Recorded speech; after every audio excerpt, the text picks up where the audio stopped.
अस्सलाम वालेकुम वरहमतुल्लाहि वबरकातुहू। इत्तेहाद न्यूज़ में आप सभी का खैर मकदम है। बहुत ही संजीदा मौजू, आज अलग ही कहिए और अहम मौजू की तरफ तवज्जो करते हैं। वैसे इस मौजू पर काफ़ी मरतबा बहुत कुछ कहा सुना जाता है, पर पता नहीं बेलगाम शहर में और ख़ासकर मुस्लिम मोहल्लों में मैंने जो देखा, इससे इस मौजू पर बोलना ज़रूरी समझा। खैर, आज का मौजू, हम अपने वालिद से यानी कि बाप से हुस्न सलूक क्यों नहीं करते। बाप के साथ हमारा रवैया देखने से अजीब लगता है। अभी हाल ही में हमने ईद मिलादुन नबी को मनाया, लाइटिंग, झंडे, नात, तकरीरें, बयानात बहुत हुए, पर क्या बात है कि हम किसी बात पर अमल करने के लिए तैयार ही नहीं है। आज मिल्लत को पस्ती की इंतहा में जाने के बहुत सारे वजूहात है, जिसमें से एक अपने वालिदैन की नाफरमानी कही जा सकती है, और खासकर वालिदैन बाप की बातों को ऐसे माना जाता है जैसे इसकी कुछ अहमियत है ही नहीं। कुरान हदीस में वालिद को लेकर कई वईदे इसकी अहमियत को बयान फरमाया गया है। किसी की माँ मर जाती है तो उस पर भी कई बातें हैं, पर जब किसी बच्चे का बाप मर जाता है तो उसे यतीम कहा जाता है, जिसका जिक्र कुरान ने किया है। दुनिया में वालिद से बढ़कर बेहतर मशवरा देने वाला कोई नहीं है।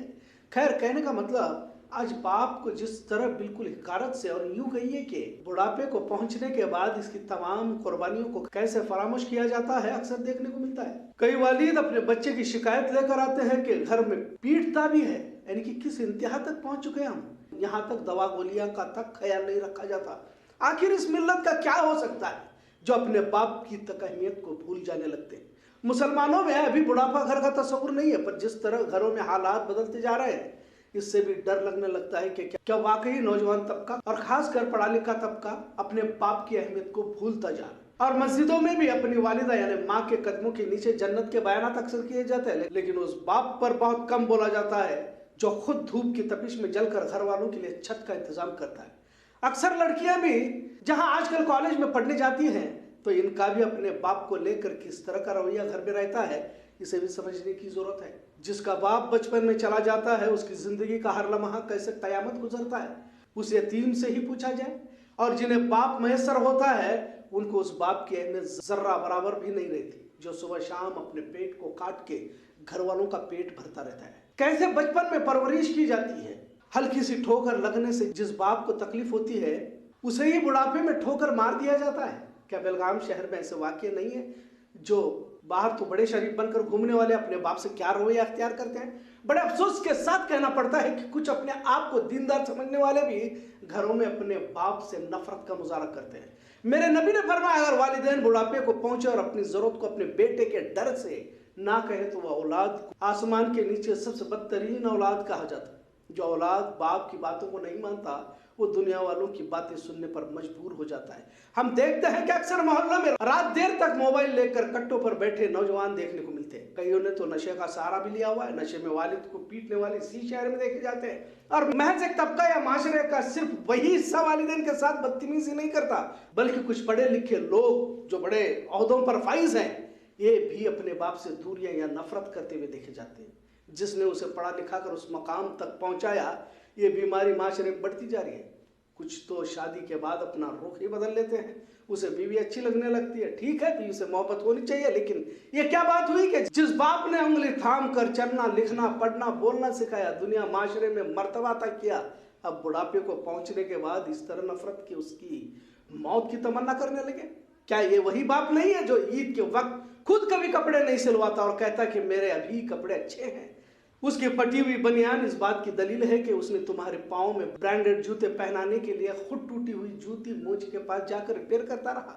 स्कूल कॉलेजेस की फी के लिए कितने लोगों के पास जाकर आता रहा। और जब तुम पढ़ लिख कर बड़े हुए तो फिर किसी भी चीज का बात का एहसास नहीं रहा। फिर ये माशरा दुनिया में जलील क्यों करनी होगा। महज लड़कों का नहीं, लड़कियों का भी यही मामला है। एक बड़े तबके को वालिदैन की किसी तरह इज्जत मोहब्बत नजर नहीं आती। अमीर हो या गरीब, तकरीबन जगहों पर यह मामला खुलकर देखा जा रहा है कि कई बापों को आखिर पुलिस थानों में फरियाद दर्ज करनी पड़ रही है। क्या अब इस हद तक ये नौजवान नस्ल बेहिस होती जा रही है कि उन्हें बचपन का कोई भी बाप का अमल याद ना आया हो। कॉलेज पढ़ने जा रही लड़कियां गैरों का साथ भागने की वारदातें बढ़ चुकी है। मैं खुद कई जगहों पर जाकर लड़कियों से बात करने की कोशिश की, लेकिन टच से मस होते नहीं देखा, आखिर मुर्तद हो गई। क्या यही दिन देखने के लिए तुम्हें वालिदैन ने पाल पोस कर बड़ा किया था, ताकि उनके मुंह पर तुम कालिक पोंछते रहो। बेबस माँ बाप को लड़की के सामने हाथ जोड़ते पांव पड़ते देखा है। माशरे की तस्वीर बड़ी भयावह है। आज भी कई बाप अपने छोटे बच्चों को छिपकर कुछ खिलाते होंगे। क्या उस बच्चे को मालूम है कि उसका बाप किस हाल में लाकर ये खिला रहा है? बड़े होने के बाद बाप को गाली देना बहुत आसान है, और हकीकत में देखा जाए तो बुढ़ापा आता ही है इम्तिहान बनकर। जिंदगी का तमाम हिस्सा तो गुजर जाता है, पर बुढ़ापा उसकी जिंदगी का हिसाब लेता रहता है। जितनी तेजी से जिंदगी का अक्सर हिस्सा गुजर जाता है, उतने ही धीरे धीरे लम्हात बुढ़ापे के कटने लगते हैं। कई तो मजबूरी में मस्जिद का रुख कर लेते हैं, क्योंकि घरों में इनकी कितनी कदर होती है सभी को मालूम है। अब तो छोटे छोटे बच्चे, पोते, नवासे, वालिदैन किस तरह नाना दादा के साथ रवैया रखते हैं, उसी तरह छोटे बच्चे भी बर्ताव करने लगते हैं। अगर नाना दादा के साथ बदकलामी भी करता है तो उसे फक्र से देखा जाता है। इतना तो जरूर है कि माशरे में बाप के साथ जो रवैया मौजूदा नस्ल कर रही है, फिर चाहे बेटा हो या बेटी, यकीनन सोचने पर मजबूर कर देने वाला है। यहाँ बाप को लेकर कुछ बातें यूं अर्ज की गई है। घर जाकर बच्चों को चुपके से खिलाया होगा, उनको क्या मालूम कि किस हाल में कमाया होगा। पैकर था वफा का, मोहब्बत का खुदा था, चाहत के खजाने थे, हर लफ्ज में उसके दामन मेरा उसने दुआओं से भरा था। मुझको नहीं देखा कड़ी धूप ने छू कर, बाप मेरा दुनिया में मुझको ऐसा मिला था। जिंदगी में जो लम्हे बाप की छाँव में गुजारे थे, वही लम्हे थे जो अनमोल थे। बोझ ईंटों का और बढ़ा दो साहब, आज मेरे बच्चों ने एक फरमाइश की है। यतीमी साथ लाती है जमाने भर के दुख, सुना है बाप जिंदा हो तो कांटे भी नहीं चुभते। वो आशना हर कर्ब से रहा, हर दम जो खुलकर रो नहीं पाया। सिसकता था जुड़ी थी इसकी हर एक हाँ फकत मेरी हाँ से। ये बात सच है मेरा बाप कम न था माँ से। हर वो दर्द खुद ही चुपचाप सहता था, तमाम उम्र वो अपने उससे कट के रहता था। वह लौटता था कहीं रात को देर से, कि दिन भर वजूद इसका पसीने में ढल के बहता था। पुराने कपड़े पहनता था, कम खाता था, पर खिलौने तमाम खरीद के मेरे लाता था। वह मुझे सोए हुए देखता था, जी भर के न जाने सोच के मुस्कुराता था। और भी कई कीमती बातें हैं और अक्सर सुनते भी रहते हैं, पर हमने अक्सर यह देखा है कि मरने के बाद इनकी कीमत मालूम होती है, एहसास भी होता है, और वो भी वक्ती। फिर कब्रिस्तान जाकर कब्र धो धो कर दुआएं मांगने की कोशिश भी करते हैं। हम देखते रहते हैं बेलगाम शहर के अंजुमन के कब्रिस्तान में कई लोग कब्रों को धोते रहते हैं। जब जिंदा रहते हैं तो उनकी फिक्र नहीं होती, उनकी कदर नहीं होती। फिर दुआएं भी धीरे धीरे कम होने लगती हैं और सिर्फ ईद को एक बार कब्रिस्तान जाने लगते हैं। मरने के बाद वक्ती अफसोस करके हम अपने आप को ही धोखा दे रहे हैं। सभी को इस दुनिया से जाना है, आज इनकी तो कल हमारी बारी है। जिनके भी घर में बुजुर्गों का कयाम है, इनकी अहमियत को समझे और इनकी कुर्बानियों को याद करें, क्योंकि ये दुनिया का चक्कर भी अजीब है, ये हम पर भी लौटने वाला है। बाप की नाराजगी जहन्नम का सबब बन न जाए। बहुत सख्त हालात से परवरिश की है इन्होंने, इसका थोड़ा सा पासो लिहाज रखो। दुनिया और आखिरत की कामयाबी इसी में है, और खासकर अपने बाप की इज्जत करो। यही आज का पैगाम।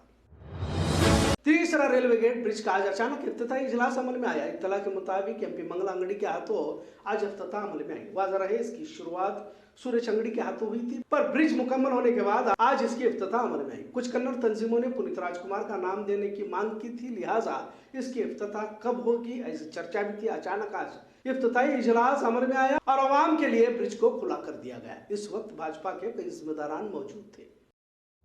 अभी 5G की शुरुआत भी नहीं हुई, लेकिन 5G के जरिए फ्रॉड करने वाले सरगर्म हो चुके हैं। अब 4G जाकर 5G तो आने वाला है, लेकिन साइबर मुजरिम इंतजामिया से भी आगे निकलकर फ्रॉड करना शुरू कर चुके हैं। लिहाजा कमिश्नर बेलगाम डॉक्टर एस बोरलिंगिया ने आवाम से गुजारिश की है कि कोई भी 5G को लेकर OTP पूछ सकता है, पर किसी को भी OTP शेयर ना करे।